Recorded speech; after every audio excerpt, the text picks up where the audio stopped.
విశాఖపట్నంలోని జోనేటిపర్తి వెంకటాపురంలో ఘర్షణ వాతావరణం చోటు చేసుకుంది. పబ్లిక్ హెల్త్ డిపార్ట్మెంట్లో పనిచేస్తున్న శానిటేషన్ సెక్రటరీ చిరంజీవి చెత్త సేకరించే మునస నాగరాజు అనే అవుట్సోర్సింగ్ ఉద్యోగులపైన గుర్తు తెలియని వ్యక్తి కత్తితోటి దాడి చేశాడు. గోపాలపట్నం పోలీస్ స్టేషన్లో బాధితుల ఫిర్యాదు మేరకు ఘటనా స్థలానికి చేరుకుని పోలీసులు విచారణ చేపట్టారు. దాడికి పాల్పడ్డ నిందితుడు అంగన్వాడీ టీచర్గా పనిచేస్తున్న బలిజీ మల్లీశ్వరి కొడుకు మౌలిక గుర్తించారు. మరోవైపు ఉదయం 9 గంటలకు ఫిర్యాదు చేసినా ఇప్పటి వరకు నిందితుడిపైన పోలీసులు చర్యలు తీసుకోలేదని ఆరోపిస్తూ గోపాలపట్నం పిఎస్ వద్ద శానిటేషన్ కార్మికులు ఆందోళన చేశారు.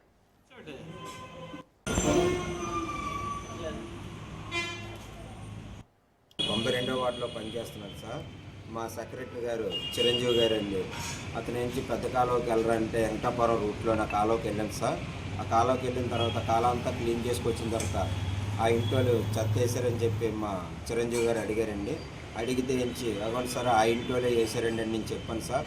చెప్పిన తర్వాత మా సెక్రటరీ మీద సీరియస్ అవుతున్నారని చెప్పి నేను వచ్చాను సార్. నేను వచ్చి ఏంటండి అతని మీద తిరగబడుతున్నారని అంటే, నువ్వేనా ఎక్స్ట్రాలు చేస్తున్నావు, నువ్వు కూడా సేఫ్ రోడ్వే కదా, నువ్వేనా పెద్ద ఆఫీసర్ వేటు, నువ్వు సేఫ్ రోడ్ కింద లెక్క కదా, నీకు 2 తగులుతారని చెప్పి మ్యాన్ హ్యాండింగ్ చేసుకున్నాడు సార్.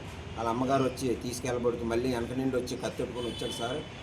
మా సెక్రటరీ నుంచి భయపడిపోయి కొంచెం వెనక్కి ఆగాడు సార్. నేను ఎంచి కొంచెం ముందుకెళ్ళి ఏదో ఆపడానికి ట్రై చేశాను సార్. నా మీద మ్యాన్ హ్యాండింగ్ చేశాడు సార్. మార్నింగ్ మేజర్ డ్రైన్ అనేది వర్క్ పెట్టాము. ఒక 3 మెంబర్ వర్కర్స్ని క్లీన్ చేస్తున్నారు. నేను వెళ్ళి ఫొటోస్ తీయడానికి వెళ్ళాను అనమాట. ఈ మొత్తం క్లీన్ చేసుకుంటూ వస్తుంటే అక్కడ వెంకటాపురంలో ఒక పబ్లిక్ ఏం చేశారంటే మళ్ళీ చెత్త వేస్తారని మా వర్కర్స్ చెప్పారు. సార్ మేము క్లీన్ చేసుకొస్తే మళ్ళీ చెత్త వేస్తారు, ఒకసారి చూడండి సార్, ఎవరో పక్క అదే అని చెప్పాను. ఒకసారి మా వర్కర్ని కూడా రమ్మను ఏ ఇల్లు చూపించడానికి. ఆయన వచ్చారు, చూపించారు. అది ఆవిడ అడిగాను, నేనే వేసాను సార్ అని చెప్పారు. సారీ కూడా చెప్పారు. అయితే వాళ్ళు అక్కడతో క్లోజ్ అయిపోయింది, వెళ్ళిపోయారు. చిన్న వాళ్ళ అబ్బాయి ఎవరైతే చెత్త వేసారో వాళ్ళ అబ్బాయి బయట ఉండి బ్రష్ చేస్తూ